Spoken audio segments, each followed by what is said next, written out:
Al-Quran enggak. Sampai hari ini mau orang Melayu, mau orang Batak, mau orang Bugis, mau orang Minangkabau, semuanya bahasa yang dibawa oleh Nabi Muhammad sallallahu alaihi wasallam. Merasa benar dengan benar. Saking banyaknya orang merasa benar, maka orang yang benar itu ragu dengan kebenarannya. Nih judul ini dikasih Pak Camat langsung di tempat. Merasa benar, merasa benar, merasa benar, merasa benar, merasa benar. Saking banyaknya orang merasa benar, orang yang benar itu ragu tentang kebenarannya. Perempuan yang tidak pakai jilbab merasa dia benar, bahkan pandai pula dia membenarkan dirinya karena dia punya pembenaran. Kamu kenapa tak pakai jilbab? Lebih baik tak berjilbab tapi hatinya bersih daripada kamu berjilbab suka ngomongin orang. Yang penting jilbab bukan hatinya. Iya juga ya, gitu. Tengok, saya seumur-umur baru ini ceramah judulnya merasa benar dan kebenaran. Terima kasih Pak Camat. Ini nanti saya bawa nih ke Pekanbaru. Jadi masa dapat judul di belakang Padang ya, tahu sebut judul ini. Perempuan yang tak pakai jilbab merasa benar. Kenapa? Saya sudah lama tak pakai jilbab, rezeki saya lancar, anak saya sehat, rumah tangga saya akur. Mana saya benar? Tengok, dia sedang merasa benar. Lalu di mana mau melihat kebenaran? Iqra, baca Al-Quran.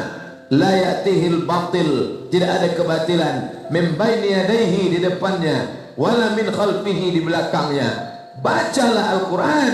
Apa kata Allah dalam Al-Quran? Ya ayuhan nabi, hai Muhammad, qul li azwajika, katakan kepada istrimu, wa banatika, anak perempuanmu, wa nisa'il mu'minin, katakan kepada perempuan yang beriman, yudnina alaihinna min jalabibihinna, supaya memanjangkan pakaian kerudung panjang ke bawah. Maka perempuan yang tidak menutup aurat merasa dirinya benar, maka kita mesti menyingkapkan kebatilannya. Ente kamu tidak benar, tapi kamu sedang merasa benar. Rasa ini penting, tapi merasa hebat. Orang hebat mantap, merasa hebat tidak baik. Orang kaya bagus, merasa kaya tidak bagus. Sekarang ini banyak orang merasa. Orang kalau sudah merasa alim dia tak akan mau baca lagi. Kenapa? Tak ada yang lebih hebat daripada saya di sini. Siapa lagi? Saya. Siapa yang suka menyebut saya, merasa paling hebat? Tidak lain tak bukan iblis, Fir'aun, Qarun. Apa kata iblis? Ana rabbukumul a'la. Saya yang paling hebat, paling tinggi, paling kuasa. Aku adalah Tuhan kamu. Merasa dirinya besar, merasa dirinya benar. Tapi yang dimuliakan Allah Subhanahu wa ta'ala, laki-laki, perempuan tidak mahram berjalan bersama merasa dirinya benar. Kamu salah nih. Apa yang kami langgar? Dia berdua juga, dia berjalan bersama juga, dia berjalan bersama. Apa salahnya? Ini tak sesuai dengan adat Melayu. Orang Melayu pantang berjalan berdua belum menikah. Itu kan dulu, tak layak lagi zaman sekarang. Merasa dirinya benar. Lalu mana kebenaran yang benar yang tak terbantahkan itu? Dalam hadis Nabi, mulut Muhammad sallallahu alaihi wasallam berkata, apa kata Nabi? La yakhluwanna rajulun ma'amra'atin, tidak boleh laki-laki dengan perempuan berjalan berdua-dua, illa ma'azi mahramin, kecuali dengan mahram. Laki-laki, perempuan tidak ada hubungan keluarga, tak ada hubungan nasab, berjalan bersama, fathalithuhuma syaitan, maka yang ketiganya adalah setan. Kalau saya bicara mungkin benar, bapak bicara mungkin benar, ibu bicara mungkin benar, karena kita masing-masing merasa benar. Tapi kalau sudah Muhammad yang bicara, pasti benar. Kenapa? Wa ma yantiqu anil hawa. Dia bicara bukan mengikut hawa nafsu, bicara mengikut akal, bisa betul bisa salah, bicara mengikut perasaan, rasa-rasa, like and dislike. Kalau sudah suka, lawan pun musuh, salah semuanya. Kalau sudah benci, tak ada kebenaran dalam diri orang. Tapi kalau sudah sayang, semua yang dicakapkannya benar, maka kita tidak disuruh merasa benar. Pandanglah kebenaran itu karena Allah mengatakannya benar. Pandanglah itu baik karena Allah mengatakannya baik. Andai sepakat kita di Kepri ini, Kepulauan Riau, Provinsi, sepakat mengatakan bahwa membuka jilbab itu boleh, tidak menggugurkan hukum Allah Subhanahu wa Ta'ala. Itu bedanya dengan etika, itu bedanya dengan moral. Etika, moral, kesepakatan sekelompok orang. Sepakat orang barat kalau berjumpa cipika-cipiki, maka itu dianggap baik. Siapa yang tak mau melakukannya tak baik. Sepakat orang kalau jumpa ditanya mana rumah Pak Anu, sana, tak sopan, tak boleh menunjuk begitu tunjuk. Lalu yang sopan itu bagaimana? Menunjuk begini. Itu kesepakatan. Datang orang lain menunjuk, dianggap tak sopan. Kesepakatan sekelompok orang. Sepakat orang di Papua bahwa yang sopan itu adalah kalau tidak pakai celana. Maka setiap yang datang ke sana pakai celana panjang dianggap tak sopan karena melanggar kesepakatan. Sedangkan Islam bukan begitu. Mereka merasa benar, merasa bahwa inilah benar, rasa-rasanya benar, tidak benar. Maka sekarang orang sedang kehilangan standar kebenaran. Kenapa benar? Karena dilakukan orang banyak. Kenapa benar? Karena yang membuatnya pejabat. Kenapa benar? Karena dilakukan orang kaya. Dia menjadi benar kalau dilakukan orang kaya. Dia menjadi benar kalau dilakukan pejabat. Dia menjadi benar kalau dilakukan orang banyak. Inilah prinsip kebenaran orang zaman sekarang. Maka apa kata Allah membantah dalam Al-Quran? Wa in tuti aksara man fil ardi. Kalau kau ikut orang banyak di atas muka bumi ini, yudilluka an sabilillah. Mereka yang banyak itu hanya menyesatkanmu dari jalan Allah Subhanahu wa Ta'ala. Sekarang kalau kita pergi ada acara nikah, apa yang pertama ditengok orang acara nikah? Di pintu ada foto perawat, foto-foto sebelum nikah, belum akad, wali belum memegang tangan calon menantu, tapi fotonya macam sudah anak 3, anak 2, pose-posenya. Kalau foto itu tak ada, tamu akan bertanya, mana foto perawatnya? Besok menikah, mana foto perawatnya? Bulan depan ada yang nikah, mana foto perawatnya? Maka foto-foto yang batil itu menjadi benar. Kenapa? Karena dilakukan orang banyak. Walaupun dia salah, merasa kalau ada hari ini anak gadis menikah tidak pakai foto perawat dianggap aneh. Kalau ada orang tua melarang, ya mak saya mau nikah, mau foto-foto dulu sebentar ke studio di Batam, boleh? Tak boleh, haram kamu foto berdua dengan tak mahram pegang-pegang. Orang tua aneh, tak layak hidup tahun 2017, jadul, ketinggalan zaman, merasa benar. Kalau ada anak lajang sekarang tidak punya pacar, malam minggu, malam ahad di rumah saja. Kamu kenapa tak pergi? Tak ada pacar, hari ini tak punya pacar, apa kata dunia? Aneh, merasa benar. Maka Islam mengajarkan kita, kamu harus berprinsip dalam hidup. Jangan merasa benar, tapi peganglah dia sebagai sebuah kebenaran. Sampai mati kau tidak akan tanggalkan, tak akan lepaskan dia. Kita alhamdulillah di belakang Padang masih ada tempat berpegang. Ada Pak Camat, ada Pak Kapolsek, ada Pak Ketua Lam, ada Pak Kua. Bisa tempat bertanya, ditinggikan seranting, didulukan selangkah, batangnya tempat bersandar, daunnya tempat bernaung. akarnya tempat bersila. Kalau tak paham boleh bertanya. Tapi kawan-kawan kita yang ada di DKI Jakarta bingung. Tanya sebelah, kau pilih siapa? Ahok. Kau pilih siapa? Ahok. Kau pilih siapa? Ahok. Kau pilih siapa? Orang Islam. Untuk apa milih orang Islam kalau korupsi? Lebih baik milih orang kafir tapi jujur. Error. Merasa benar. Oleh sebab itu Bapak Ibu, tanamkanlah prinsip kebenaran ke dalam anak-anak kita, supaya dia tak hanyut di bawah arus yang deras, dipukul ombak, dihempas gelombang. Hari ini kalau ada orang tua melarang anak gadisnya, anak lajangnya berduaan, dianggap orang tua yang aneh. Hari ini kalau ada anak muda tidak mau pacaran, dianggap anak muda yang aneh. Itu sudah punya calon? Enggak. Jangan-jangan homo dia itu. Aneh. Makanya betul kata Nabi, bada al-islamu gharibun. Islam ini pertama kali datang aneh. Fasawfa yakunu ghariban. Nanti di akhir zaman dia akan dianggap aneh. Fatuba lil ghuraba. Berbahagialah orang-orang yang aneh. Orang Melayu dulu menikah 7 hari 7 malam. Malam pertama malam merisik, ditengok dulu dia sudah diikat atau belum. Malam kedua malam meminang.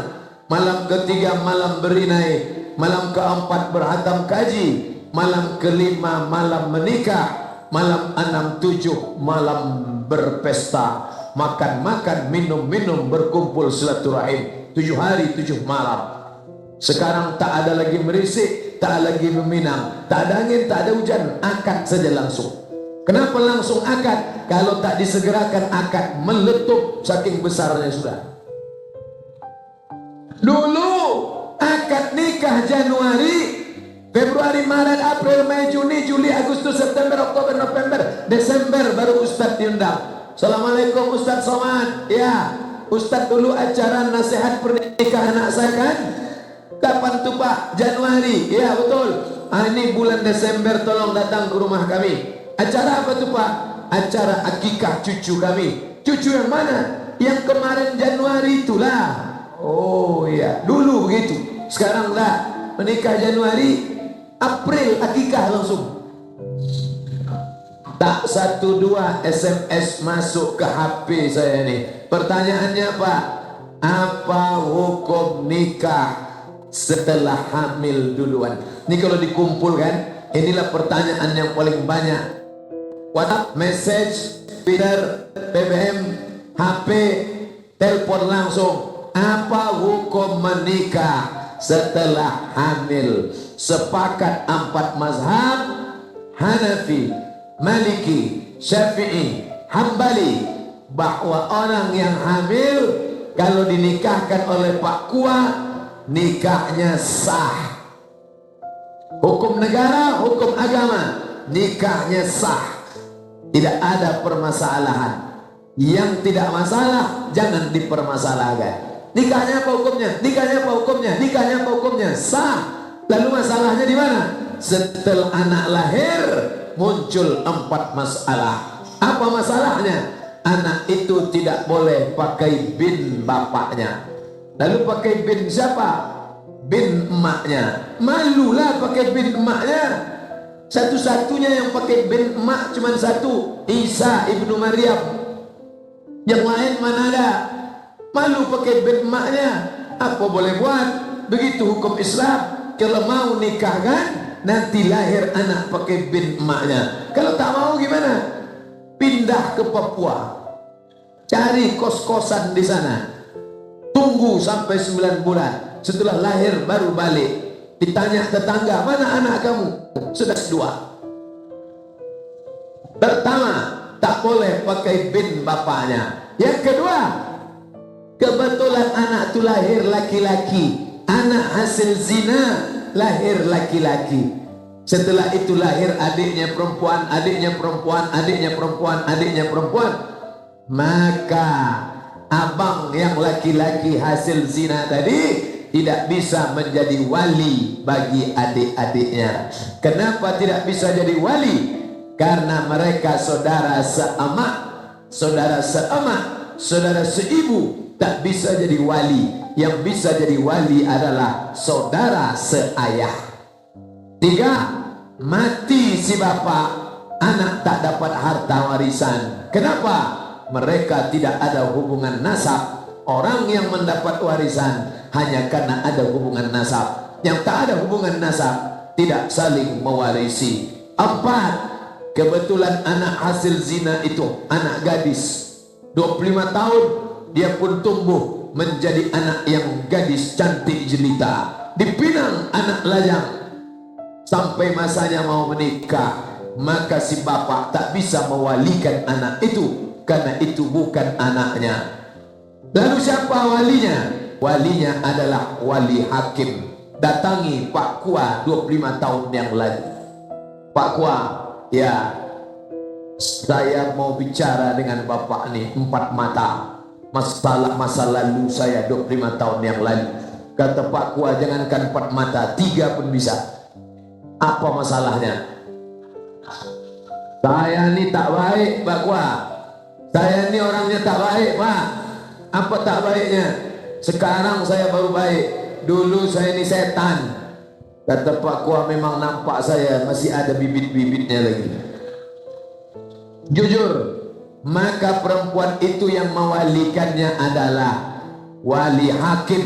Begitu kata Nabi. Fasultan hakim waliyun man la waliyalaha, menjadi wali bagi perempuan yang tak ada walinya. Itu ya hadir, ya, rambutnya sudah diambil, darahnya sudah diambil, air liurnya diambil, rambut, darah, air liur, bawa ke Singapura, dekat dari sini, tes DNA, tes. Setelah tes positif, ini anak Anda, tunjukkan, ini anak saya Pak Ustaz. Siapa yang bilang itu anak kamu? Nih Lee Kuan Yew yang bilang. Tak laku mas bro. Dalam Islam DNA tak laku. Lalu yang laku itu apa? Akad. Salah saya apa? Udah dijelaskan tak juga tahu dia salahnya. Apa salah saya? Mau tahu kamu apa salah kamu? Apa? Kamu mencoblos sebelum hari H. Itu salah kamu. Baru kamu tahu. Maka jagalah anak-anak gadis kita. Tak selamat kita dari azab Allah Subhanahu wa ta'ala. Selangkah lagi kita mau masuk surga. Setan menggoda, iblis mencari kawan, ditariknya kaki kita oleh anak gadis yang tak dididik, tak dapat tunjuk ajar. Datuk Tenas Effendi dari Kerajaan Melayu Pelalawan menulis buku Tunjuk Ajar Melayu. Apa maknanya? Tangan menunjuk, mulut mengajar. Kenapa tak pakai baju kurung? Kenapa tak berjilbab panjang? Kenapa tak balik petang? Kenapa luar sama laki tak mahram? Sama siapa? Pulang jam berapa? Duit kemana saja dipakai? Perempuan mesti menunjuk ajar. Tangan menunjuk, mulut mengajar. Begitu perempuan berhenti menunjuk dan mengajar, kiamat sudah terjadi di rumah tangga. Kenapa Ustaz sebut perempuan? Karena ibulah yang paling lama mendidik anak-anak. Adapun suami mencari nafkah, pergi pagi pulang petang, peras keringat banting tulang, tunggang langgang lintang pukang. Bapak Ibu yang dimuliakan Allah Subhanahu wa ta'ala, satu yang melakukan aneh, dua yang melakukan agak aneh, tiga yang melakukan kurang aneh, lima yang melakukan tidak aneh, 6 yang melakukan biasa-biasa saja, 7 yang melakukan tak lagi menjadi permasalahan. Allah bisa karena biasa. Jangan sampai kita merasa benar. Orang yang menikahkan anak telah hamil merasa benar, padahal dia tidak benar. Kalau hidup di zaman Abu Bakar Siddiq, apa yang akan dilakukan Nabi dan Abu Bakar? Azaniyatu, pezina perempuan, wazani, pezina laki-laki, fajlidu kulla wahidin minhuma mi'ata jaldah. Cambuk 100 kali cambuk. Tak ada cambuk pecut untuk memukul kuda, tak ada. Ambil batang korma, pelepah korma pukulkan ke belakang. Tak ada pelepah korma, pelepah kelapa, pelepah sawit. Tak juga ada tiang kapal itu pukulkan ke belakang. Berapa kali? Kalau belum menikah 100 kali. Kalau sudah menikah, bini orang, laki orang berzina juga, apa hukumannya? Asy-syaikhu wasy-syaikhatu, laki-laki yang sudah menikah, perempuan yang sudah punya suami tetap juga berzina. Tanam setengah badan dalam tanah, lempar batu sampai mati, tak ada ampun. Kenapa ditanam setengah badan? Karena kalau tak ditanam lari dia. Maka tanam sampai sepinggang, ambil batu, lempar sampai mati. Begitu hukum Islam. Nanti kalau bapak ibu mau melaksanakan di sini, gali tanah, masukkan dia, lempar batu sampai mati. Tapi kalau Pak Kapolsek menangkap, saya tak tanggung jawab. Saya hanya menyampaikan hukum Islam. Ini negara Pancasila, tidak diterapkan hukum Islam. Orang yang berzina bukan dilempar batu, orang berzina bukan dilempar cambuk. Orang yang berzina apa hukumannya? Dinikahkan. Bapak Ibu yang dimuliakan Allah Subhanahu wa taala, hukum Allah tidak ditegakkan, kita sendirilah introspeksi diri. Salat Islam, puasa Islam, haji Islam, umrah Islam, zakat Islam, tapi pernikahan tidak Islam, maka tak sempurna Islam kita. Ya ayyuhalladzina amanu, hai orang beriman, udkhulu fis silmi, masuklah kamu ke dalam Islam kafah, secara total, jangan sepotong-sepotong. Download tak bisa sepotong. Kalau gagal download Anda 95%, hangus semuanya. Selesaikan ceritanya dari A sampai Z. Allahu Akbar, salat Islam, tak makan tak minum, puasa Islam, keluarkan zakat mal Islam, ada duit pergi haji umrah Islam. 4, syahadat tiap hari, asyhadu an la ilaha illallah wa asyhadu anna muhammadar rasulullah. Kita benar di hadapan Allah, kita benar di hadapan manusia, tidak merasa benar, tapi memang kita sebenar-benar. Mulai ceramah tadi jam 2, sekarang setengah 3, untuk menjelaskan benar dan merasa benar setengah jam. Lalu kelanjutannya apa? Selanjutnya adalah kapan kita tahu bahwa diri kita itu benar. Merasa waras tak sama dengan orang waras. Di mana orang merasa waras? Di rumah sakit jiwa. Di rumah sakit jiwa itu semua merasa waras. Apa buktinya? Nanti kalau bapak mau coba, ibu mau tes, balik dari sini, singgah ke rumah sakit jiwa, masuklah ke dalam. Ustadz pernah nyoba? Sudah. Masuk ke rumah sakit jiwa, jumpa pertama orang gila. Dia nanya kita, apa kata dia? Bapak gila ya?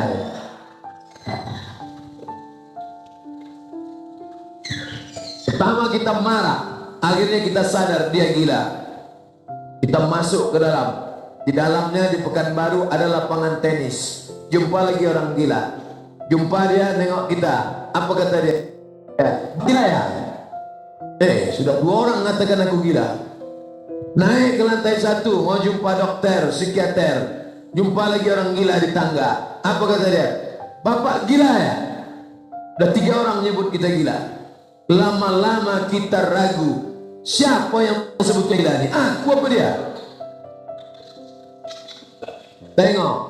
Maka zaman sekarang, saking banyaknya orang gila, orang waras itu ragu tentang kewarasannya. Yakinkanlah bahwa kita waras, sehingga 1000 orang mengatakan kita gila. Aku tidak gila. Ibu punya kucing. Kucingnya cantik, dari Turki, kucing Anggora namanya. Ibu ikat pakai tali, bawa ke pasar, dan orang menengok. Apa kata orang? Cantik anjingnya ya. Kucing ini bukan anjing. Bawa terus. Sudah mau dekat pasar, jumpa kawan. Dia tengok, beli di mana anjingnya? Kucing ini. Masuk ke dalam tempat jual gula, jumpa kawan. Mantap anjingnya. Mulai ragu, ini anjing apa kucing? Maka tengok, pandang baik-baik. Tengok dekat, sentil telinganya. Meong, kucing. Hari ini orang kalau tidak meyakini hakikat kebenaran, dia ragu tentang kebenaran itu. Bapak Ibu yang dimuliakan Allah, hanyut.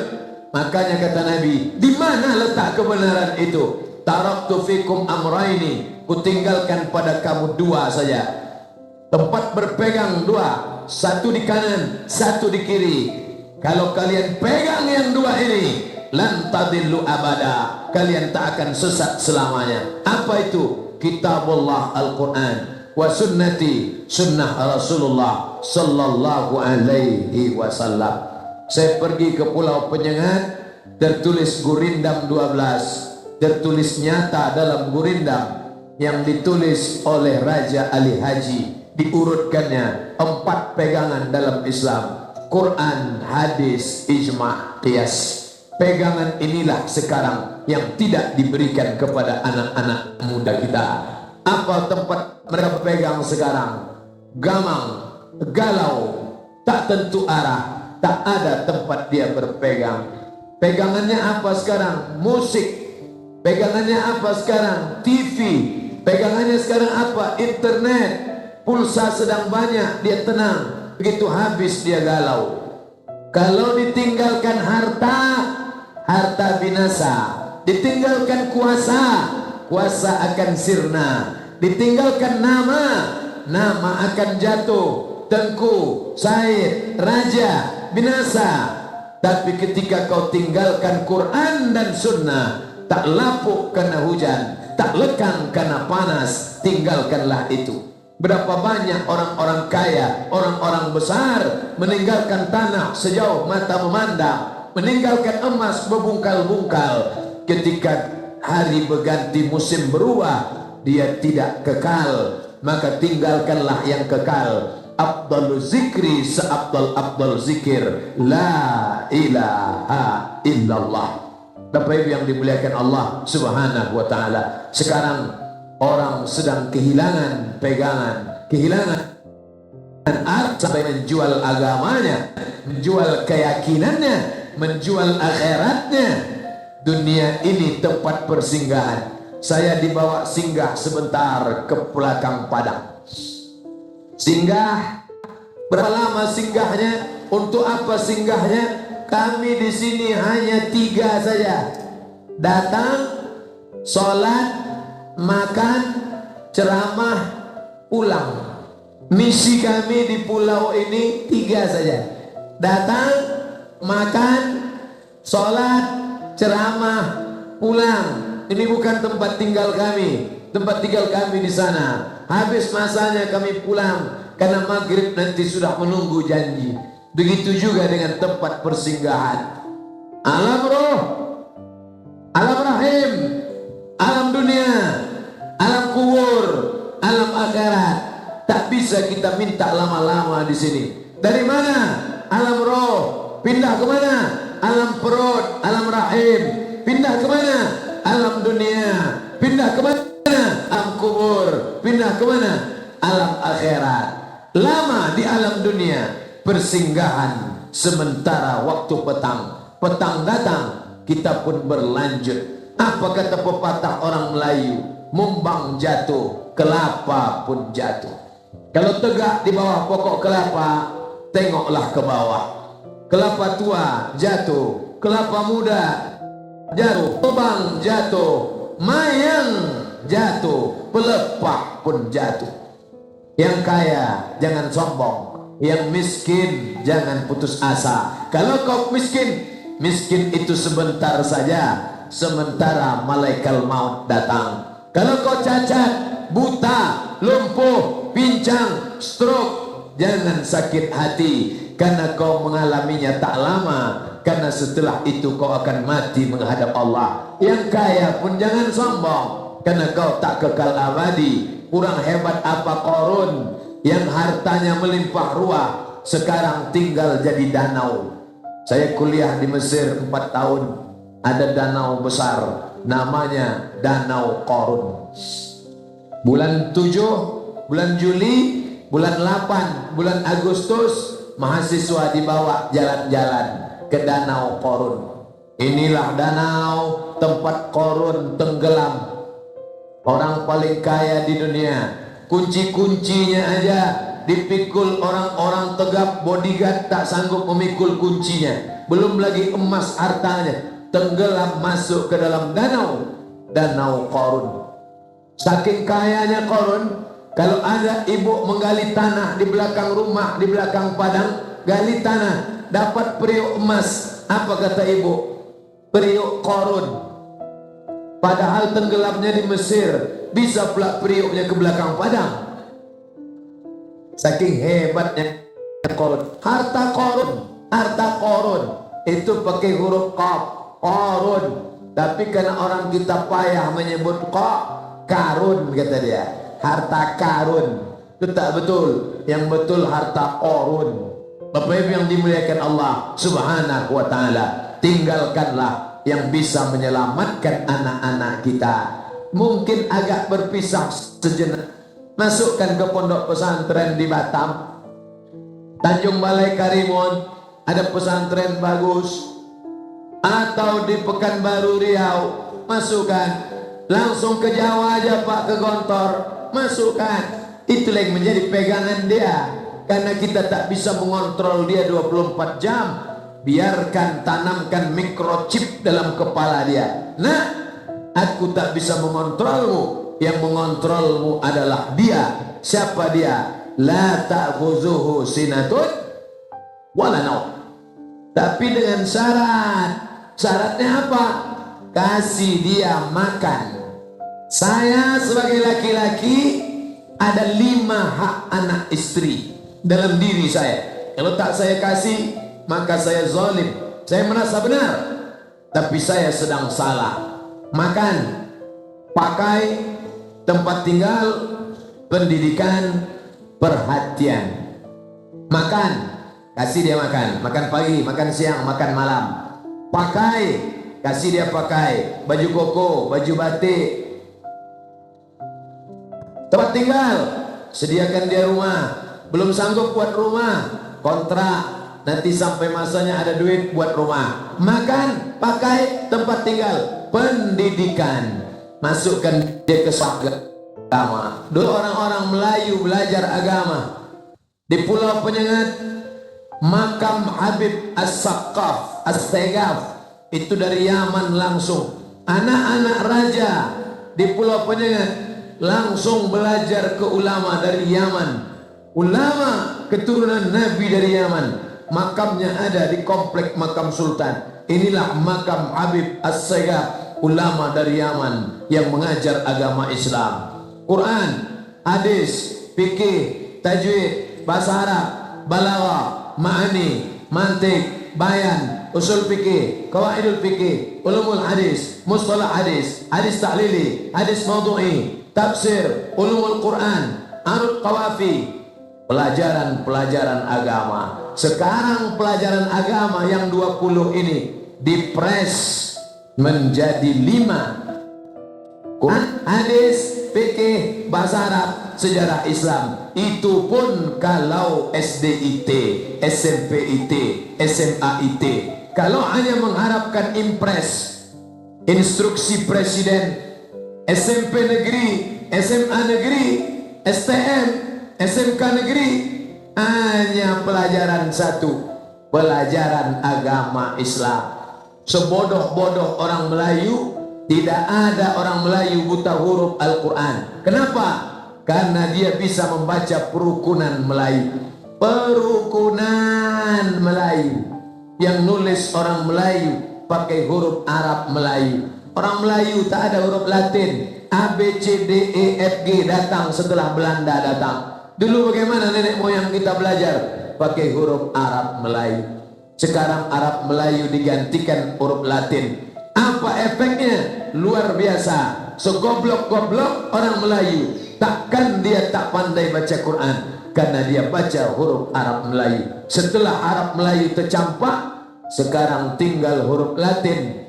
Mau tak mau, suka tak suka, Kepri saya tak tahu berapa, yang jelas Riau daratan, kami di darat sana buta huruf Al-Quran. 2015 40% tak pandai tulis baca Al-Quran. Dulu belajar mengaji di surau langgar musola, ramai mengaum suara tawon di masjid. Alif di atas, alif di bawah, ya alif depan, o a i u, alif dua di atas, an alif dua di bawah, in alif depan, on an in on. Sekarang masuk kita ke surau, ke langgar, ke musola, sunyi, ada anak-anak mengaji. Kemana? Kuali yang tak berminyak sudah menggoreng otaknya. Apa itu? Parabola, 100 channel yang merusak kepala anak-anak kita. Dulu di rumah tuh TV cuma satu, TV bapak satu, TV bapak satu, TV bapak satu, TV bapak satu. Gara-gara satu TV ini berkelahi. Bapak mau nonton Real Madrid, Barcelona, Manchester United, Juventus, ibu mau menonton film hantu. Berkelahi, rebut-rebutan remote. Hampir gol, marah bapak emosi, menggeletar tangannya, jatuh, tertalak satu. Kata hakim, kenapa kalian sampai cerai hakim? Kami ini bercerai Pak Hakim. Malu kami cerita nih Pak Hakim. Ceritalah kata Pak Hakim.